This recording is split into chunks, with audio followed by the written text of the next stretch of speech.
Dubro Suspicion Files.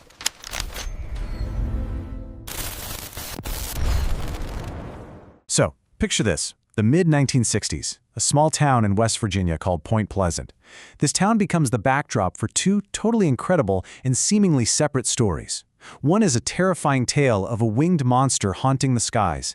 The other? It's the slow, silent decay of a giant steel bridge.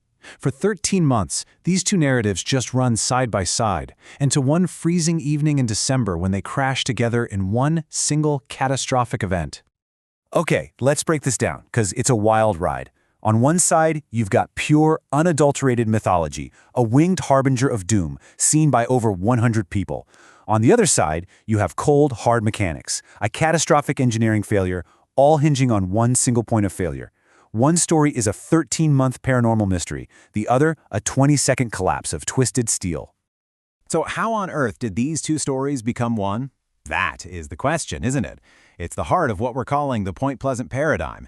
And in this explainer, we are going to deconstruct exactly how folklore and forensic engineering got tragically and permanently tangled up on the banks of the Ohio River.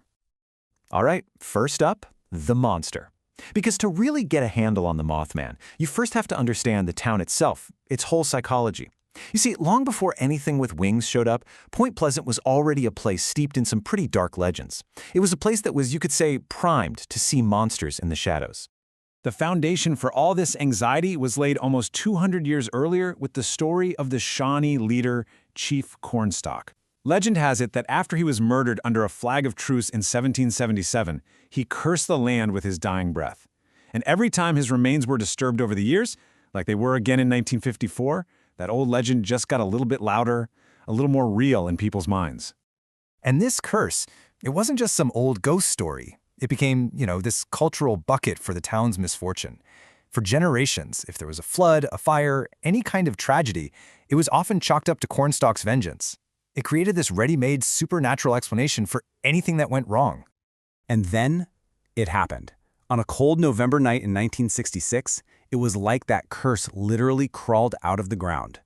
In this super creepy abandoned munitions plant called the TNT area, two young couples had an encounter that terrified them to their core.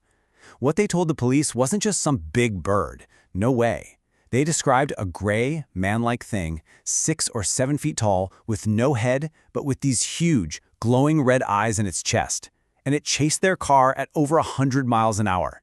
And look, this wasn't just one carload of spooked teenagers. The story absolutely blew up. Soon, reports were flooding in from all over the community. We're talking more than 100 witnesses, and these weren't just random people. They included sober, credible folks like firefighters who were absolutely convinced they saw something strange in the sky. So naturally, people tried to explain it away. Oh, it must be a sandhill crane. Or maybe it was a big owl. But here's the thing. None of those explanations really held water when you looked at the details. A crane is big, sure, but it's not 7 feet tall. An owl's eyes reflect light, but they don't glow on their own with this intense red. And neither of them can keep up with a car going 100 miles an hour. The witness reports just remain stubbornly weird. So while the whole town was scanning the skies for this winged creature, the real monster was hiding right there in plain sight. It wasn't made of flesh and bone. It was made of steel and rivets, and it was groaning under the strain of 40 years of constant use. Meet the Silver Bridge. It connected Point Pleasant, West Virginia to Ohio. And when it first opened back in 1928, it was the talk of the town, a real gleaming marvel of modern engineering. But buried inside its innovative design was a revolutionary and, as it turned out, a totally fatal flaw. And this right here is the heart of the problem. The bridge had what engineers call a fracture-critical design. Now, what does that mean? Well, think about a modern suspension bridge. It's held up by these massive cables made of thousands of individual steel wires. If one wire snaps, no big deal. Thousands of others are there to pick up the slack. The Silver Bridge, it had zero redundancy. Zilch. Nada. It had no backup plan. It was just a perfect storm of bad news. Its suspension was a chain made of these huge steel links called I-bars. In each link, there were only 2 bars. If one of them failed, the other one just couldn't handle the load. To make matters worse, the special steel they used was strong but brittle. And to top it all off, the most critical stress points were hidden deep inside the joints, making a proper inspection totally impossible. It was quite literally a ticking time bomb. And on December 15, 1967, after 40 years of taking a beating from traffic and weather and time, that bomb finally went off. A tiny, microscopic crack, just 1/10 of an inch deep inside a single eye bar, suddenly shattered. The result was an immediate, catastrophic chain reaction that brought the entire bridge down in less than 20 seconds. And of course, it happened at the absolute worst possible moment. It was just before 5 p.m., peak rush hour, and the bridge was clogged with Christmas traffic. This was it. This was the moment the two stories of Point Pleasant, the monster and the machine, violently collided. 46 people lost their lives. Men, women, children. They plunged into the freezing cold Ohio River, trapped in this horrible tangle of steel and cars. 2 of the bodies were never, ever found. You know, the people who made it out alive, they didn't describe a slow rumble. They said they heard a sharp, sudden crack, like a shotgun blast. That was the sound of the brittle steel snapping.